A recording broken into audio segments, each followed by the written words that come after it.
Alléluia. Est-ce que quelqu'un est dans la joie ce matin? Bien-aimé, est-ce que tu es dans la joie? Acclame ton Dieu. Vous savez, en tant que des enfants de Dieu, nous devons toujours être dans la joie. Alléluia.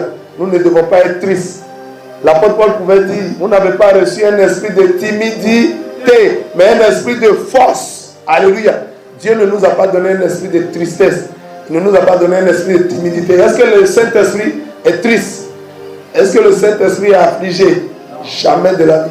Soyons toujours dans la joie. Shalom à tous. L'émission, alléluia, de ce matin, enseignement études bibliques APD, nous serons dans AT 77, alléluia, AT 77 qui signifie lecture de la Bible selon l'Ancien Testament, la partie 77. Amen. Donc ce matin encore nous sommes là, nous serons en Exode chapitre 10 que nous avons débuté hier mais que nous n'avons pas achevé. Or la Bible dit tout ce que nous commençons, nous devons terminer. Donc par la grâce de Dieu, nous allons continuer. Alléluia. Shalom à tous, demeurez bénis, que Dieu vous bénisse. Est-ce que quelqu'un peut ovationner le Seigneur Jésus-Christ? Amen, amen. Alléluia. Donc nous disions que notre Dieu ne nous a pas donné un esprit de tristesse ni de timidité, mais un esprit de force. Et il faut que nous toujours nous soyons dans la joie. Nous manifestons cette joie parce que la Bible dit que notre Dieu siège dans la louange de son peuple. Quelqu'un qui loue Dieu, il est dans la joie. Alléluia. Il manifeste sa joie.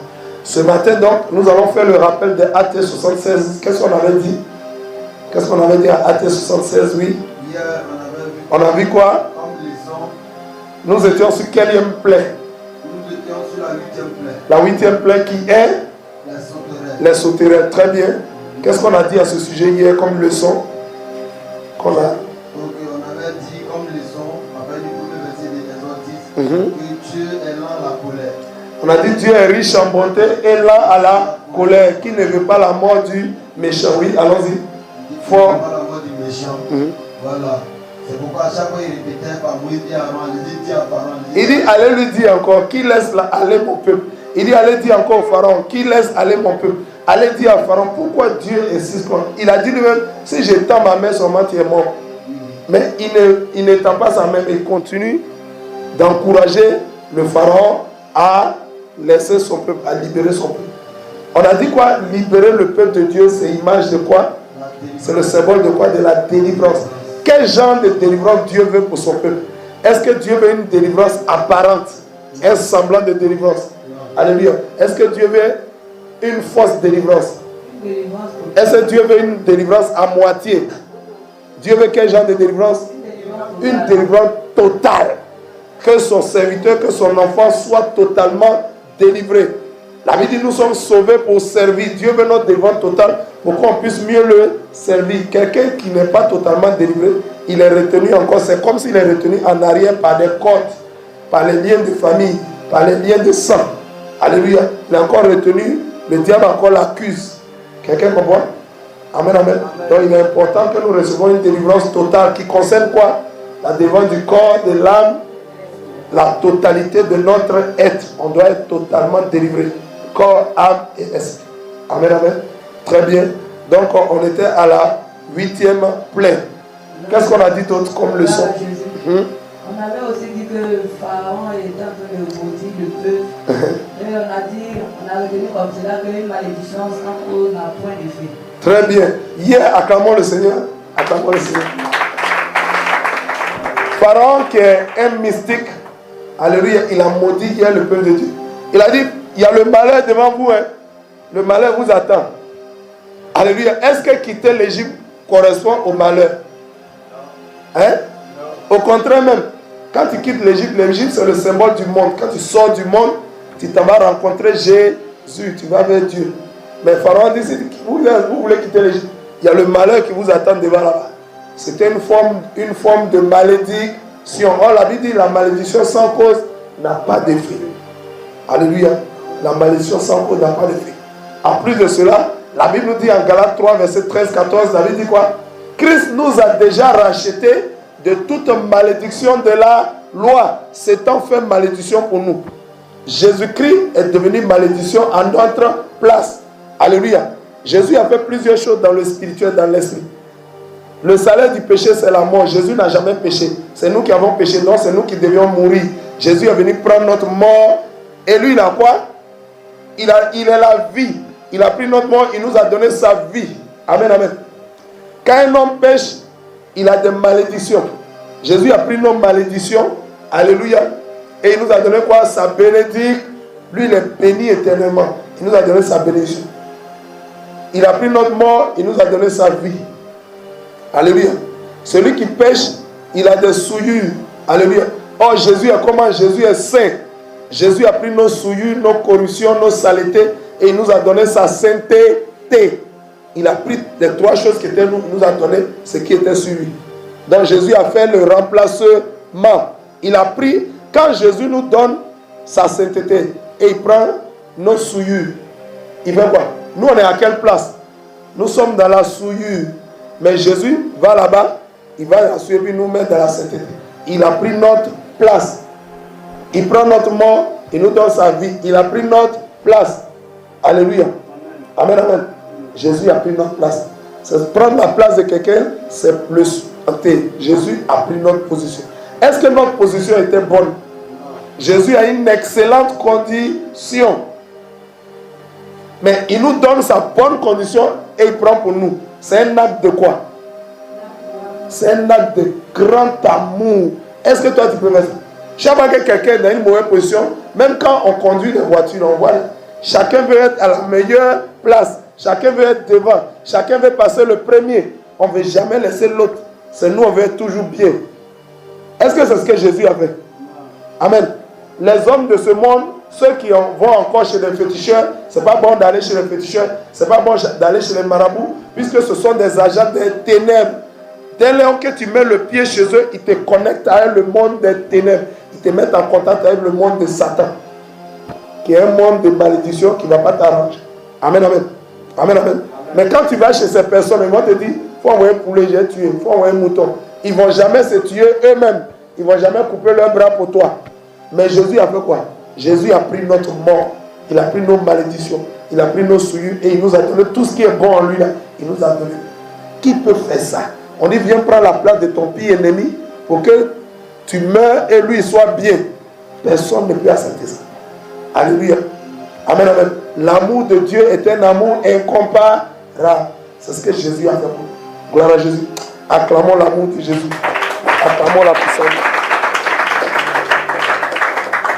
Jésus est le véritable Dieu d'amour. Le Dieu qui nous aime. Jésus ne nous aime pas de parole. Il a prouvé, il a montré, il a donné sa vie pour nous. Il a démontré, il a montré son amour, il a démontré sa puissance. Amen. Et c'est ce qu'il a montré à Pharaon. Pharaon a continué toujours à être endurci, mais Jésus montrait sa compassion. Gloire à Jésus. Je pense que c'est ça. Hein. On a vu quoi d'autre comme leçon? Vous avez vu quoi d'autre? Gloire à Jésus. On a dit aussi que l'Éternel envoie à l'existence ce qu'il existe. On a dit hier que l'Éternel dit la chose et elle arrive. Il ordonne et elle existe. Quand Dieu dit pou, venez, les poux arrivent. Quand il dit l'eau soit changée en sang, l'eau est changée en sang. Quand il dit mouche venimeuse, venez, les mouches viennent. Quand il dit quoi? Grenouille, envahissez l'Égypte, les grenouilles envahissent l'Égypte. Quand il dit la grêle tombée, la grêle tombe. Il dit la chose et elle a. Est-ce que Jésus peut dire la chose? Il dit je ne viens pas.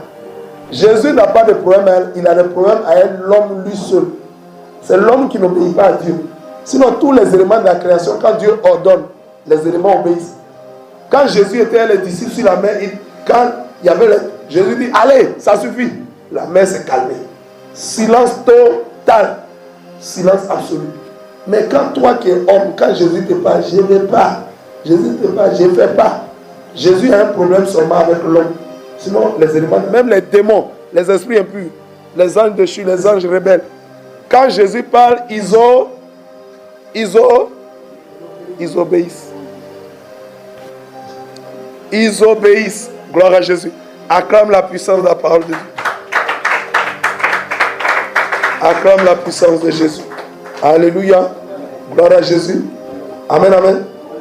Donc, tous les éléments de la création obéissent à Dieu. Dieu a un seul problème avec un être. C'est qui? C'est l'homme. C'est pourquoi la Bible dit le cœur de l'homme est mauvais. Le cœur de l'homme est méchant. Qui peut le connaître? Il est tortueux par-dessus tout. Le cœur de l'homme est compliqué. Dieu même qui nous a créés, il reconnaît que nous sommes compliqués. Nous sommes difficiles. L'homme est un être très, très, très difficile. L'homme est un être extrêmement difficile. Gloire à Jésus. Amen, amen. Gloire à Jésus. Acclame la puissance de ton Jésus. Donc Dieu laisse encore une autre chance à Pharaon. Regardez, ce qui m'a frappé hier et depuis que nous avons commencé le livre d'Exode, c'est le fait que Dieu prend les éléments, alléluia, que le Pharaon lui-même et les Égyptiens adoraient et il retourne ça contre eux. Quelqu'un comprend? Ton moitié. Alléluia. Dieu prend les éléments, les insectes, les animaux que les Égyptiens adoraient et il leur ramène ça en grand nombre et il prend ça pour les tourmenter. Quelqu'un comprend? Alléluia. Gloire à Jésus.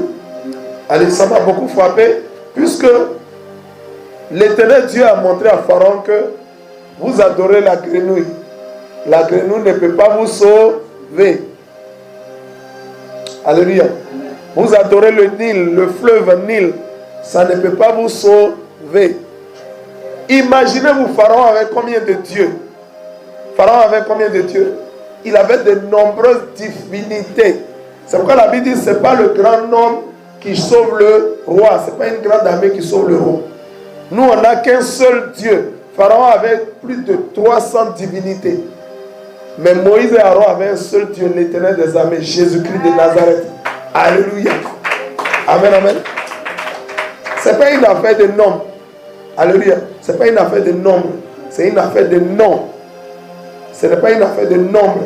Ce n'est pas une multitude qui sauve le roi. Alléluia. Ce n'est pas parce que tu adores beaucoup de démons. Esprit de Baïe, esprit de Jeannot, esprit de Séis, ce n'est pas ça qui va te sauver. Un seul nom, Jésus-Christ de Nazareth. Au mont Carmel, le prophète Élie allait et il était confronté à 850 prophètes démoniaques. Il était confronté à 850 prophètes démoniaques. 450 prophètes de Baal et 400 prophètes d'Astarte. Ils ont dit, ah, nous on est beaucoup, et lui on va le gagner, il est seul. Il n'est pas seul. L'Éternel est avec lui, le créateur de l'univers. Jésus-Christ était avec le prophète Élie. Alléluia. Et son Dieu a vaincu les 450 prophètes de Baal et les 400 prophètes d'Astarte. Gloire à Jésus. Amen, amen. Donc dans cette épreuve, dans cette situation des 10 plaies, nous avons vu que, regardez, imaginez-vous Pharaon. Imaginez-vous un seul instant le cœur de Pharaon. Il est là. Les fléaux arrivent. Les fléaux ne viennent pas ensemble, sauf au moment où Dieu a dit, je vais t'envoyer maintenant toutes mes plaies. Sinon Dieu a envoyé un à un. Il n'envoie pas 2 fléaux simultanément, il envoie un premier. Quand il enlève ça, il envoie un deuxième. Mais le fléau vient, Pharaon est là.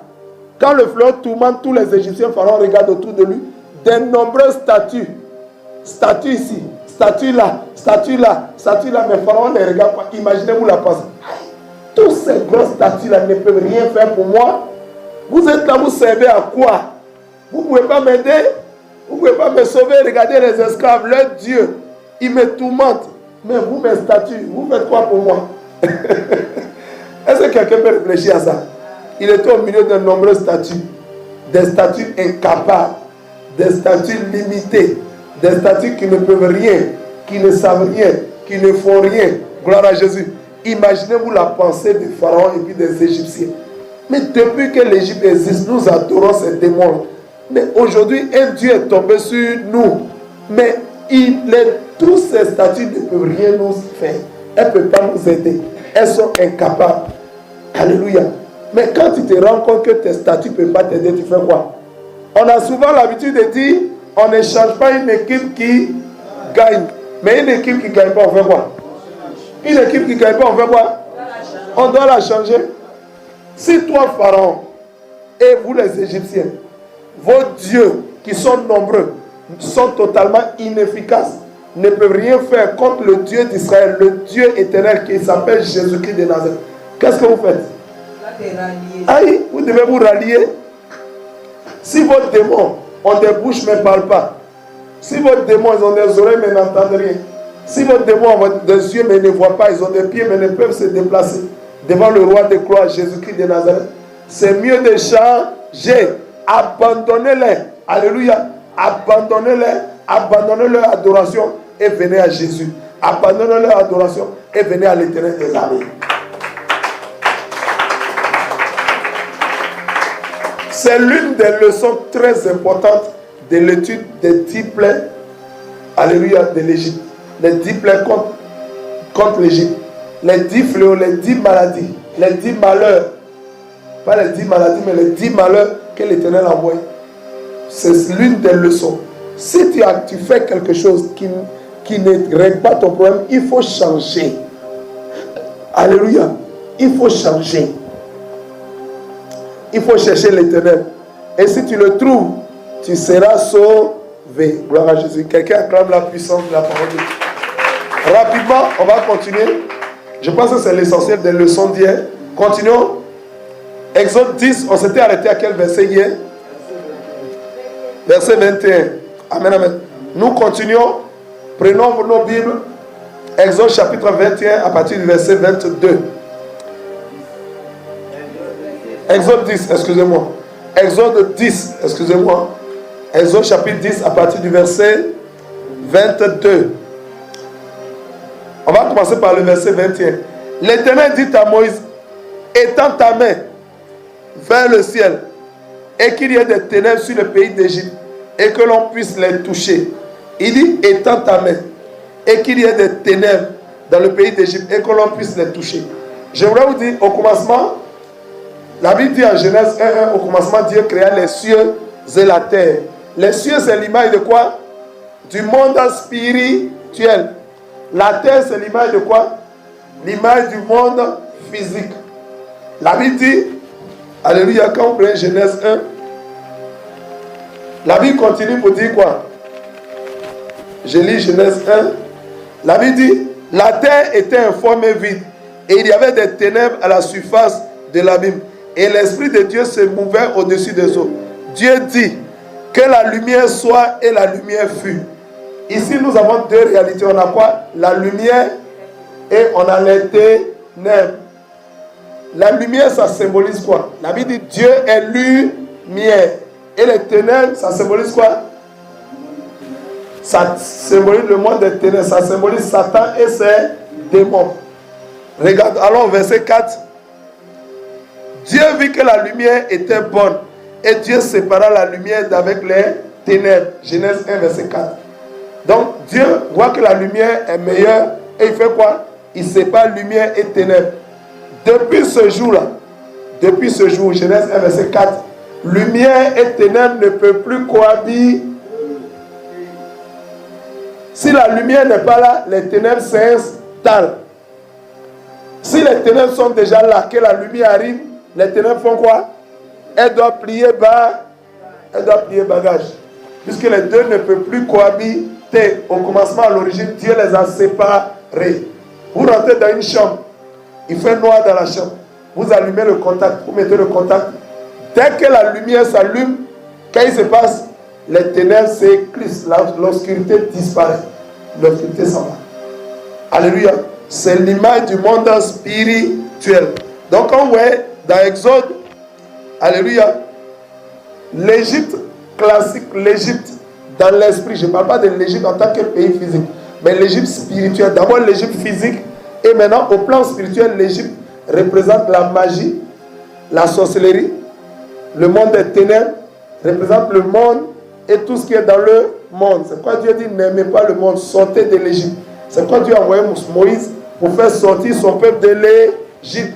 Puisque l'Égypte symbolise les ténèbres, l'obscurité, l'obscurantisme. Amen. Donc il dit, sortez de l'Égypte. Amen, amen. C'est l'image de la délivrance. Amen. Donc, ici, Dieu maintenant, la 9e plaie, Dieu envoie d'épaisses ténèbres. L'Égypte même spirituellement est dans les ténèbres. Il pratique les œuvres des ténèbres. Ah, donc vous aimez les ténèbres. Dieu dit d'accord, on va aller dans ça. Depuis tous les fléaux, qu'est-ce que Dieu faisait? Ils aiment le Nil. Dieu prend le Nil pour les tourmenter. Ils aiment le fleuve Nil. Ils adorent les grenouilles. Dieu prend les grenouilles pour les tourmenter. Alléluia. Dieu prend les poules. Si les poules, il prend quoi aussi? Il prend les sauterelles. Il prend les mouches piquantes. Dieu prend tout ça, il leur retourne ce qu'ils aiment. Amen. Cette fois-ci, à la 9e plaie, nous arrivons sur les ténèbres. Les ténèbres, c'est quoi l'image du noir, de l'obscurité? Dieu dit quoi? Égypte, vous dites vous aimez les ténèbres, non? Vous allez voir, moi, Dieu, je vais vous amener dans la profondeur des ténèbres. On continue la lecture. Continuons la lecture. Exode. Allons-y au verset. On a lu le 22, c'est ça? Continuons. Exode 10, 21, 20, alors 21. Donc il dit, l'Éternel dit à Moïse, étends ta main vers le ciel et qu'il y ait des ténèbres sur le pays d'Égypte et que l'on puisse les toucher. Dieu envoie pas maintenant. Dieu est lumière, mais il envoie les ténèbres. Alléluia. Dieu est lumière, mais il envoie les ténèbres. Pourquoi il envoie les ténèbres? Question. Prenez le micro. Dieu est lumière, mais il envoie les ténèbres. Pourquoi? Pourquoi il envoie les ténèbres contre les Égyptiens? Oui. C'est pour les confondre. C'est pour les confondre. Très bien. Acclame la puissance de la parole de Dieu. Comment Dieu les confond-il? Expliquez la confusion dont il s'agit. Expliquons la confusion.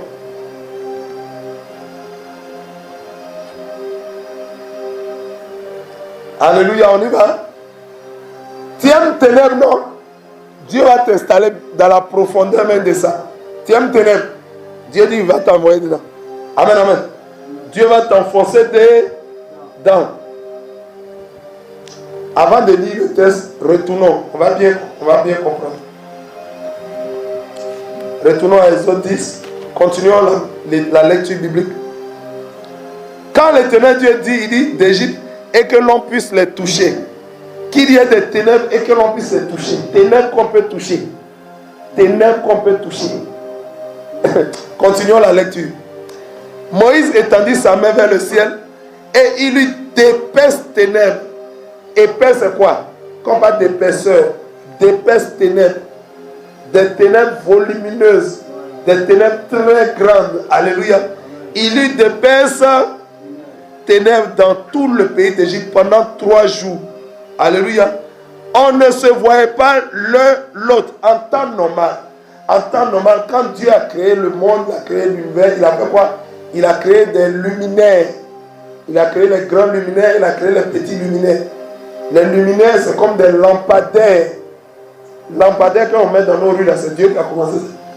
Il a mis les grands luminaires, le grand lampadaire qu'on appelle le soleil, pour présider au jour. Alléluia. Et il a mis la lune pour présider à la nuit. Et il a placé des étoiles. Il a placé des étoiles dans le ciel. Comme des petites ampoules. Regardez comment Dieu est sage. Regardez comment Dieu est fort. Amen, amen. Même quand il n'y a pas de soleil là. Alléluia.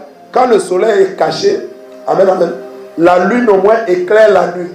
Mais la Bible dit que tellement Dieu a envoyé ténèbres que les Égyptiens ne se voyaient pas l'un l'autre.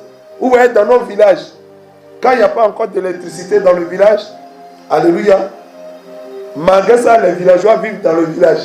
Ils se voient les uns les autres. Ils vivent. Il n'y a pas de lampadaire. Il n'y a pas d'électricité totale. En Afrique, ici, il y a des villages où il n'y a même pas d'électricité. Mais les villageois vivent comme nous qui quittons en ville pour aller là-bas. Il n'y a pas de courant. Il faut comment? Quand la nuit tombe, tu vas voir. Tu vas voir leur courant électrique. Amen. Ils sont là dans le village, on se dépasse en nuit, les gens se voient. C'est un peu difficile, mais ils se voient. Ils ne se cognent pas. Pourquoi? Parce que Dieu a mis un luminaire pour présider à la nuit, qu'on appelle la lune. Mais là, à ce niveau, Dieu a fait telle la lune. Alléluia. Il a envoyé l'Égypte dans d'épaisses ténèbres. Lisons, continuons de lire. Alléluia. On ne se voyait pas les uns les autres. Et personne ne se leva de sa place pendant 3 jours. Mais il y avait de la lumière dans les lieux où habitaient tous les enfants d'Israël. Regardez. Si tu ne te vois pas, toi et ton frère, ça veut dire quoi? Dieu même a caché la lune. Vous ne vous voyez même pas. Il ne veut même pas qu'il soit éclairé. Puisqu'ils aiment les ténèbres, Dieu les a livrés à ceux qu'ils aiment pendant 3 jours. Et si on ne peut pas se déplacer, qu'est-ce qui se passe? Là où tu es là jusqu'à 1 jour, tu es là 2 jours, tu es là 3 jours. Est-ce que maman va préparer? Est-ce que maman va faire la cuisine? Alléluia. Est-ce que maman, même si elle veut faire la cuisine, elle va voir les produits? Elle est dans le noir absolu. Donc si maman ne fait pas cuisine, on ne fait pas quoi? On ne mange pas. Si on ne mange pas, on est dans quoi? On est dans la faim. Ça devient jeûne forcé. Jeûne obligatoire. Tu veux pas, tu ne vas pas manger pendant les 3 jours. Donc les Égyptiens n'ont pas mangé pendant 3 jours. Ils ont pris 3 jours secs, en bris, de force. Acclame la puissance de Jésus. On ne se voyait pas les uns les autres. Et personne ne se lève. On dit personne ne se leva de sa place. Méditez bien. Il dit personne ne se leva de sa place. Toutes les femmes ne se sont pas levées de leur place. Alléluia. Tous ceux qui vendaient le riz ne se sont pas levés de leur place. Tous ceux qui faisaient telle chose ne se sont pas. Chacun est resté en place. Tout le monde, tout le pays d'Égypte a été paralysé par les ténèbres. Quelqu'un comprend ça? Acclame la puissance de la...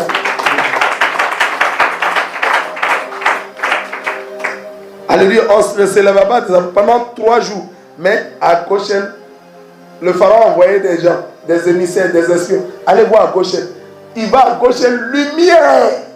À Goshen, il y a lumière là-bas. Dieu a fermé la lune de ce côté, mais il a mis lampadaire à Goshen. Les habitants de Goshen, les Hébreux, qui habitaient à Goshen, c'était son peuple. C'était les enfants de Dieu. Qu'est-ce que cela nous révèle?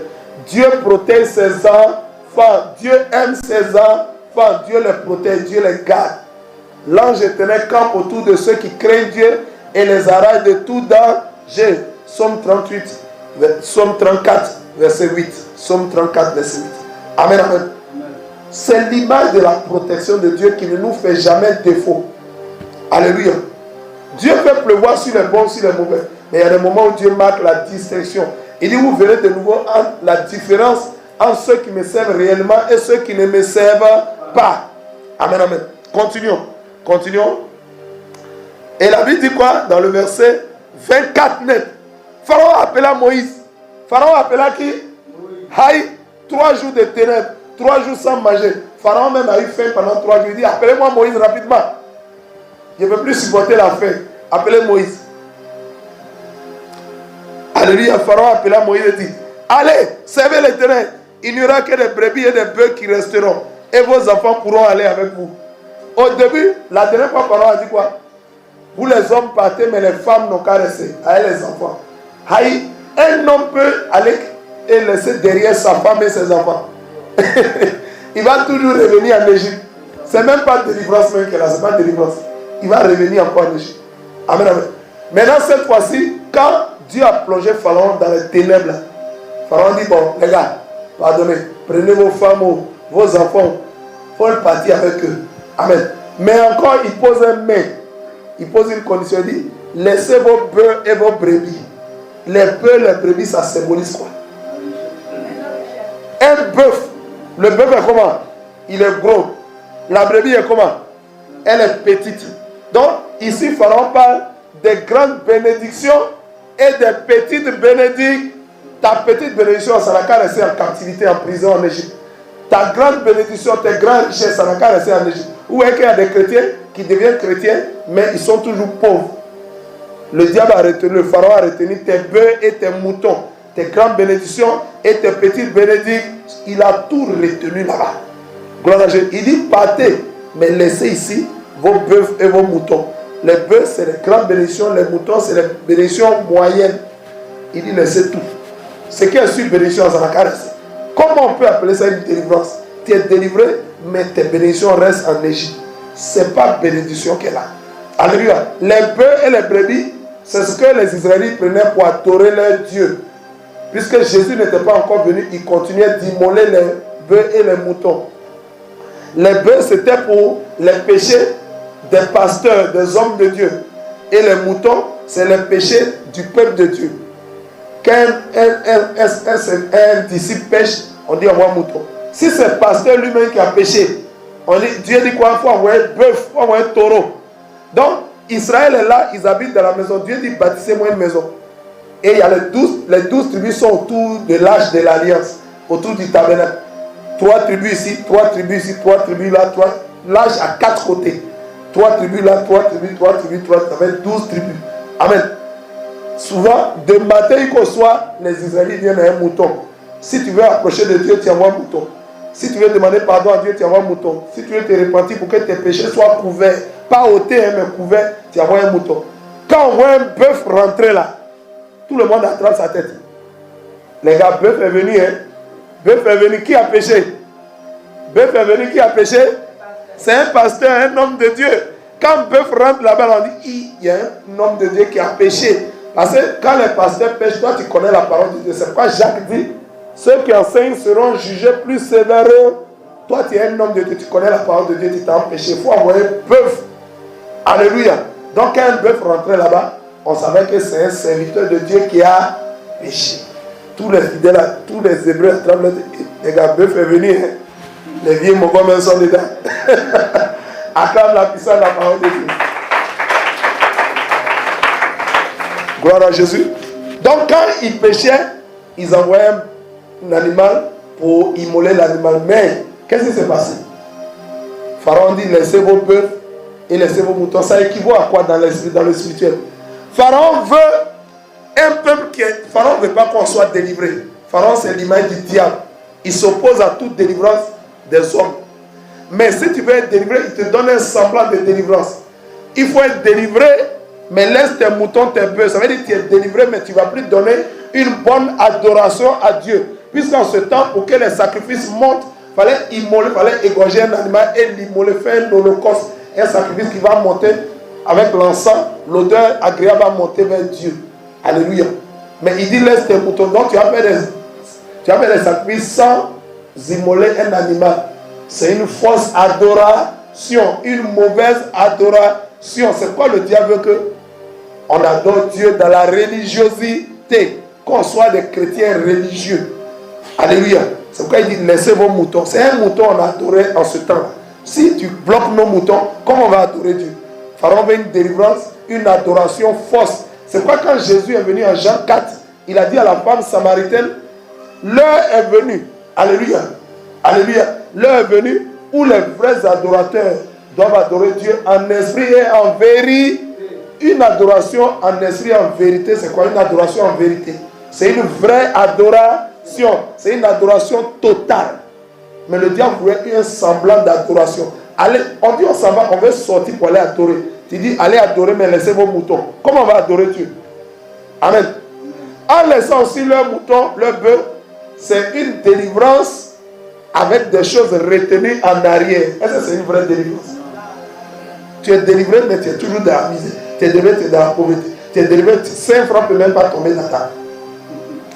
Ne confondez pas ça avec la traversée du désert. Souvent les pasteurs me posent la question à l'école publique. Ah docteur, pourquoi on est délivré depuis on ne voit pas les milliards? Aïe. Quand Israël était esclave en Égypte, en esclavage en Égypte, est-ce que quand ils sont sortis, ils sont tombés directement en Canaan? Est-ce qu'ils sont tombés en Canaan? Canaan, c'est le symbole de là où coule le lait et le miel, de la richesse, de la bénédiction.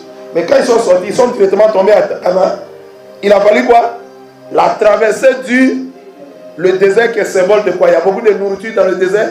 Il y a beaucoup d'eau dans le désert. Il y a abondance de bénédictions dans le désert. Non. Donc quand tu sors de l'Égypte, il te faut passer par la délivrance. Il faut traverser le désert qui est un symbole d'épreuve, de difficulté. Donc ne confondez pas la saison d'épreuve, de difficulté à la pauvreté. Est-ce que quelqu'un me comprend? Faut pas... Ne te dis pas dans ton cœur, ah, ce que le docteur dit, c'est vrai, depuis aussi délivré, mais pourquoi je n'ai pas l'argent? Non, non, non, non. Pour toi, ça équivaut à la traversée du désert, ça équivaut à la formation. Dieu te forme dans les difficultés, il te forme dans les épreuves. Amen. Ça n'a rien à voir. Toi, tu as reçu une délivrance totale. Amen. Mais il peut y avoir un temps d'épreuve. Amen. Où Dieu prend le temps de te former. Et après cela, tu vas rentrer dans ton Canaan. Là où coule le lait et le miel. Tu as boire lait quand tu seras rassasié. Tu as boire miel quand tu as dit miel là. C'est bon comme ça. Gloire à Jésus. Amen, amen. Donc nous continuons. Donc, Pharaon dit quoi? Bon, je suis fatigué de ténèbres, sortez, allez-y, mais laissez vos bœufs, vos moutons. Voici la réponse de Moïse. Voici la réponse de Moïse. Nous continuons. Amen, amen. Alléluia. Amen. Verset 25, Moïse répondit, tu mettras toi-même entre nos mains de quoi faire les sacrifices et les holocaustes que nous offrirons à l'Éternel notre Dieu. Nos troupeaux iront avec nous. Il ne restera pas un ongle. Dis à Satan, il ne restera pas un ongle. Dis au diable, quand je suis délivré, je ne vais même pas laisser un ongle chez toi. Ongle, c'est quoi? Mais Moïse dit, ongle même ne va pas rester. Dis au diable, pendant que tu as dit lui que ongle même ne va pas rester chez toi. Si je suis délivré là, je suis délivré totalement. Je suis délivré des liens de famille, des liens de sang. Alléluia. Je suis délivré des malheurs, des malédictions. Je suis délivré de la maladie. Je suis délivré, alléluia, des hôtels de la famille. Je suis délivré des alliances démoniaques, sataniques. Je suis délivré de toute malédiction. Et je suis délivré de la mort. Alléluia. Je suis délivré aussi corps, âme et esprit. Rien ne va rester. Gloire à Jésus. Moïse répond. Il faut répondre au diable. Il faut lui dire, rien ne reste. Je sors toutes mes grâces. Je sors toutes mes bénédictions. Je sors mon mariage, mon élévation. Je sors mon héritage. Je sors l'abondance et la surabondance. Je sors avec tout. Rien ne reste chez toi. Même ongle, même ça ne peut pas rester. Est-ce que vous avez écouté la parole prophétique du prophète Moïse? Il a prophétisé, il dit rien, il dit jamais, rien ne reste. Ongle même, là, on ne va pas laisser ça à toi. Quelqu'un comprend la prophétie? Amen. Amen, amen. Moïse répondit. Il dit, nos troupeaux iront avec nous. Il ne restera pas un ongle, car c'est là ce que nous prendrons pour servir l'Éternel, notre Dieu, jusqu'à ce que nous soyons arrivés. Un homme là, il sert Dieu avec ses pieds. Amen. Nous servons aussi Dieu avec nos pieds. On sert Dieu avec notre cœur, avec nos paroles, les paroles de nos lèvres, notre adoration, notre louange, alléluia. Mais on sert aussi Dieu avec notre poche, avec nos biens. Si toi tu retiens nos bénédictions, on va servir Dieu comme les offrandes aussi, c'est une adoration. Les offrandes aussi, c'est une adoration. Il y a des gens, j'adore Dieu, j'aime Dieu, mais quand on dit, bon, nous sommes à l'heure des offrandes, son visage change. Il pense qu'il veut adorer Dieu, mais ses poches là, ça n'adore pas Dieu. Il veut adorer Dieu, mais il ne veut pas que ses poches adorent Dieu. Il ne veut pas que son compte en banque adore Dieu. Il ne veut pas que ses biens adorent Dieu. Donc on commence à parler d'offrande. Pasteur, il prêche trop sur offrande. Il prêche trop sur... Alléluia. L'offrande là, c'est une adoration, mon frère. Amen, amen. Abel et son frère Caïn, quand ils ont adoré là, ils ont donné. Mais Dieu a reçu favorablement l'offrande d'Abel. L'offrande est une adoration. Amen. Il y a un monsieur qui avait une grande maison. Il a dit à Dieu, tu prends 2 chambres. C'est 10 chambres. Prends 2 chambres et prends 8. Tant qu'il a donné dans les 2 chambres là, le diable passe plus là-bas. Mais les 8 chambres là, chaque nuit, le diable est là-bas. Il remonte. Amen. Il ne dort pas la nuit. Il dit, bon, Seigneur, on fait moitié-moitié. Je prends 5 chambres, tu prends 5 chambres. Les 5 chambres ont été délivrées. Les 5 autres chambres, c'est là-bas que le diable faisait son malin, faisait la chambre. Il a réfléchi, c'est réveillé le matin. Il a eu une nuit blanche. Il dit, bon Seigneur Jésus, prends les 9 chambres là, mais tu me gardes une chambre. Vous savez la chambre qu'il a gardée? C'est la chambre où il avait son corps fort, son argent. Il dit, prends les 9 chambres, mais ça là, c'est pas pour toi, ça là, c'est pour moi. C'est dans cette chambre que le diable faisait son show. Si tu ne comptes pas ton argent à Dieu, alléluia, si tu n'adores pas Dieu et ton argent, le diable va régner sur ton argent. Quand il s'est réveillé, il n'a pas dormi. Il a dit, Seigneur, prends toutes les chambres de ma maison, c'est pour toi. Et moi-même, il n'y a rien dedans, mais il faut tout gérer. C'est comme ça qu'il a dit, prends ton argent, il faut confier ça à Dieu. Dieu est le meilleur gérant. Tout lui appartient. Acclame la puissance. Alléluia. Amen, amen. On continue rapidement. Il dit, nos troupeaux iront. Et la Bible dit quoi? Il dit choisir. C'est sur nos troupeaux, on va choisir quoi? L'Éternel, verset 27. L'Éternel a endurci le cœur de Pharaon. Et Pharaon ne voulut point les laisser aller. Pharaon dit, bon, maintenant, donc vous partez même plus, mais vous ne voulez pas laisser vos bénédictions, non? Restez en même temps, vous tous. Où est non? Amen. Où est la délivrance que le diable veut pour nous? Une délivrance où nos bénédictions, nos biens, nos richesses restent en Égypte. Ce n'est pas de délivrance qu'il y a. Avec un homme est délivré, il est délivré tout ce qu'il a, tout ce qu'il est, tout ce qu'il... Amen. Amen, amen. Verset 28. Pharaon dit à Moïse, sors de chez moi. Garde-toi de paraître encore à ma présence. Car le jour où tu paraîtras à ma présence, tu mourras. Il a fait quoi? Il a menacé Moïse et il a chassé Moïse et puis Aaron. Amen. Verset 29. Moïse dit quoi? Tu l'as dit. Répliqua Moïse. Je ne paraîtrai plus à ta présence. Moïse dit, ah, toi tu peux être Pharaon, mais tu es trop important quoi. Moi je suis un serviteur de Dieu. C'est toi-même tu dois soupirer pour me voir. Si tu ne me vois pas même là. Alléluia. Si tu ne me vois pas, quand tu as un problème, quand il vient là, c'est résolu. Donc si tu ne veux pas me voir, je m'en vais à mes bénédictions.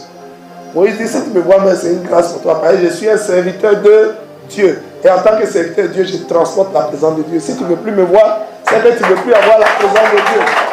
Amen. Si tu ne veux plus me voir, c'est que tu ne veux plus avoir la présence. Donc Moïse est sorti. Alléluia. Quelles sont les leçons que nous retenons aujourd'hui? On va s'arrêter là. Quelles sont les leçons qu'on retient? Aujourd'hui, il y a une seule plaie. C'est la plaie des épaisses ténèbres. Qu'est-ce qu'on a retenu comme leçon? Rapidement. Rapidement. Qu'est-ce qu'on a retenu comme leçon? Rapidement. Le temps est parti. Amen, amen. Comme les Égyptiens, la tourelle des idoles Yes. était symbolisée par les ténèbres. L'éternel Dieu aussi les a confondus avec les ténèbres. Yes. C'est très bien. C'est écrit dans le livre de Galates. Quand vous aimez des choses qui ne sont pas bonnes, Dieu vous parle, vous n'écoutez pas, Dieu vous livre à ça. Amen. Très bien. Acclamons la puissance de la parole de Dieu, c'est bien. C'est très bien, homme de Dieu. Autre leçon rapidement. On va terminer. Autre leçon. Autre oui. Leçon. On termine. Gloire à Dieu. Oui. Autre leçon, je pourrais dire que quand l'Éternel veut te délivrer de quelque chose, il te délivre tout ce qui t'appartient. Il te délivre tout ce qui t'appartient. Acclame la puissance de la parole de Dieu. C'est une excellente leçon. Quand Dieu veut te délivrer, vous savez, Dieu est dans la totalité. Dieu là, où il fait pas. Mais quand il veut faire, il fait bien. Quand il veut faire, il fait totalement. Dieu ne fait pas à moitié. La Bible dit, tout ce que Dieu commence, il termine. Si Dieu veut te délivrer, quand il commence à délivrer, il achète ça propre. Si et seulement si tu restes dans sa présence. Mais pendant la délivrance, tu t'en vas, c'est toi-même qui as fait. Amen, amen. Amen, amen. Quand Dieu délivre, il délivre proprement. Il délivre totalement. Il y a des gens qui disent que non, Dieu ne peut pas délivrer sorcier. Mon Jésus, le Dieu éternel, le Dieu tout-puissant, s'il ne peut pas délivrer, c'est qu'il est limité, c'est qu'il y a des choses qu'il ne peut pas faire. Si un homme de Dieu atteste, confirme que Dieu ne peut pas délivrer sorcier, ou il y a des sorciers qui ne peuvent pas être délivrés, c'est un aveu d'impuissance. C'est un aveu d'impuissance. Pourtant, la Bible dit à Luc 1, verset 37, car rien n'est impossible à Jésus. Rien. Jésus peut tout faire. Donc quand Dieu te délivre totalement. Il te délivre avec ce que tu es. Il te délivre avec ce que tu as. Ce qu'il t'a donné depuis le sein de ta maman, depuis le ventre maternel, tout ce qu'il t'a donné, tes richesses, il veut que tu sois libéré de ça. Il te délivre avec ton mariage. Il te délivre avec tes finances, avec ta bénédiction, avec ton élévation. Il te délivre avec tout. Amen, amen. Amen, amen. Dieu délivre totalement. Il faut retenir ça. Amen. Au terme de cette étude biblique, il faut retenir que Dieu délivre toujours. Dieu délivre encore. Celui qui t'a délivré hier, celui qui a délivré les hommes hier, celui qui délivrera aujourd'hui, celui qui continue de délivrer. Il est le Dieu de la grande délivrance. Acclame la parole de Dieu, le Dieu de la grande. Amen. Si quelqu'un a reçu quelque chose, nous allons prier pour la fin. Amen. Nous allons dire merci à Dieu pour tous ces enseignements qu'il nous a donnés. Père, merci pour tous ces enseignements. Que ton nom soit béni. Continue toujours de nous enrichir, de nous enseigner, de nous remplir de ta parole. Que la gloire, l'honneur te revienne. Sois béni pour tous tes serviteurs. Demain encore, sois avec nous et béni encore par tes riches enseignements. Au nom puissant de Jésus, quelqu'un dit Amen. Que Dieu vous bénisse. Shalom à tous. À demain.